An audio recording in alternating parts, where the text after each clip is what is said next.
ભણું છું 10મા ધોરણમાં। એક છોકરો મોબાઈલ લાવેલો તે મેં મેડમને કીધું, એનો ભાઈબંધ મને એવું કહે છે કે કેમ તું મેડમને કીધું, એ કારણે બહાર મને માર્યું, કડું માર્યું। જેને કડું માર્યું છે એ છોકરાનું શું નામ?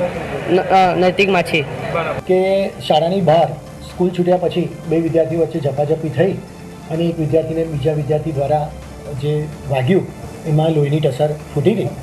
તો એના માટે હું એટલું જ કહીશ કે અમે બંને વિદ્યાર્થીને બોલાવ્યા, એમના પેરેન્ટ્સને બોલાવ્યા, એમની સાથે અડધો પોણો કલાક બેસી અને એમનું કાઉન્સિલિંગ પણ કર્યું। બંને પેરેન્ટ્સે એવું કીધું કે હા, જે વિદ્યાર્થી દ્વારા વાગ્યું છે તેણે પણ પોતાની માફી કબૂલી અને એણે પોતે માફીપત્ર પણ લખી આપ્યું છે કે હા, મારા દ્વારા ભૂલ થઈ છે અને હું ફરીથી આવું ક્યારેય નહીં કરું। એણે એવું પણ લખ્યું છે કે શાળાએ પોતે કડું પહેરીને આવવાની ના પાડી હોવા છતાં પણ હું ગઈકાલે પ્રસંગમાં ગયો હતો અને એ સંદર્ભમાં મારાથી ભૂલથી સવારે કડું પહેરીને સ્કૂલમાં હાજરી અપાઈ ગઈ હતી અને મારી આ વિદ્યાર્થી સાથે ઝપાઝપી થતાં મારાથી એને વાગી ગયું છે।